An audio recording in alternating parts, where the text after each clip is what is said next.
Love marriage होगी या नहीं, हमारी कुंडली ही बताती है ये सच्चाई। चार ग्रह ले जाते हैं प्रेम विवाह की तरफ। अगर कुंडली के पंचम भाव और सप्तम भाव में ये ग्रह मजबूत हैं तो लव मैरिज पक्की।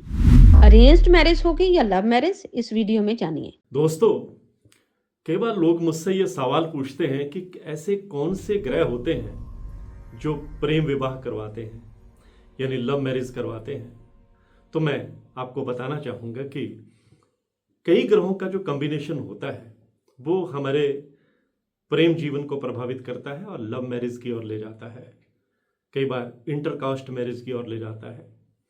मैं बताना चाहूँगा कि अगर पंचम भाव कुंडली का जो है और सप्तम भाव के जो स्वामी है, पंचम भाव के स्वामी और सप्तम भाव के जो स्वामी है, अगर इनका आपस में संबंध हो तो व्यक्ति जो है वो लव मैरिज करता है।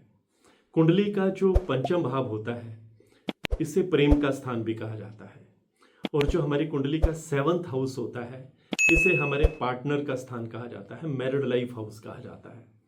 तो मैं आपको बताना चाहूँगा कि अगर हमारी कुंडली के 5th हाउस में पंचम भाव में चंद्रमा और मंगल एक साथ बैठे हों तो लव मैरिज का योग बनता है। चंद्रमा हमारे इमोशंस का कारक ग्रह है, प्रेम का कारक ग्रह है, भावनाओं का प्रतिनिधित्व करता है चंद्रमा, और मंगल एनर्जी का कारक है। और जब भी चंद्रमा और मंगल एक साथ बैठते हैं तो हमारी इमोशंस को एनर्जाइज करते हैं, प्रेम संबंधों की ओर व्यक्ति आगे बढ़ता है और लव मैरिज भी कर लेता है। और इसी तरह पंचम भाव में अगर शुक्र और मंगल एक साथ बैठे हों तो भी लव मैरिज का योग बनता है। जो शुक्र है वो प्रेम के, रोमांस के, हैप्पी सेक्सुअल लाइफ के कारक हैं, और मंगल ऊर्जा बढ़ाने वाले ग्रह हैं। जब इन दोनों ग्रहों का कॉम्बिनेशन बनता है तो प्रेम में ऊर्जा उत्पन्न होती है, प्रेम में व्यक्ति आगे बढ़ता है और मैरिज तक चला जाता है, लव मैरिज भी करता है। और इसी तरह पंचम भाव में अगर शुक्र और राहु एक साथ बैठे हों तो व्यक्ति इंटरकास्ट मैरिज भी करता है, वो सारे बंधन तोड़ करके मैरिज भी करता है। कई बार बेमेल मैरिज भी हो जाती है जिसमें लड़के और लड़की की उम्र में काफ़ी फासला हो, और कई बार व्यक्ति अगर कोई लड़का है तो अपने से बड़ी उम्र की लड़की से भी शादी कर लेता है, क्योंकि वो भावनाओं के आवेग में बह जाता है, क्योंकि जो राहु है वो प्रेम की आग को और भड़का देता है। और इसी तरह हमारी कुंडली के जो सप्तम भाव होता है, यहाँ चंद्रमा और शुक्र बैठे हों तो भी लव मैरिज का योग बनता है।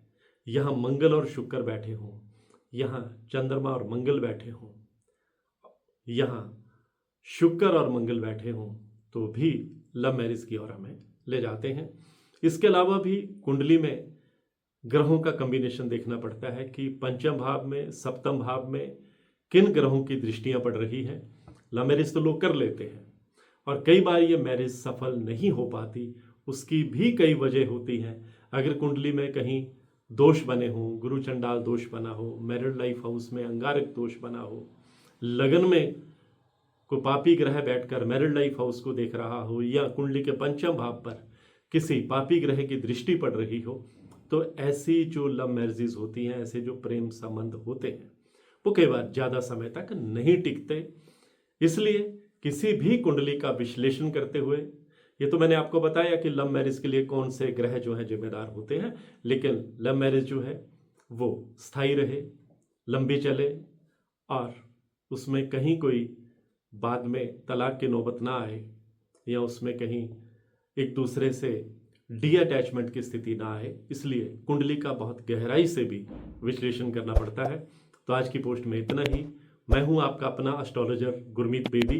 अगर आप भी अपनी कुंडली को एनालाइज करवाना चाहते हैं तो मेरी हर वीडियो में मेरा व्हाट्सएप नंबर 9418033344 ये डिस्प्ले होता है।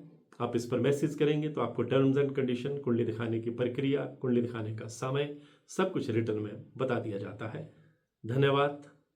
गुरमीत बेदी।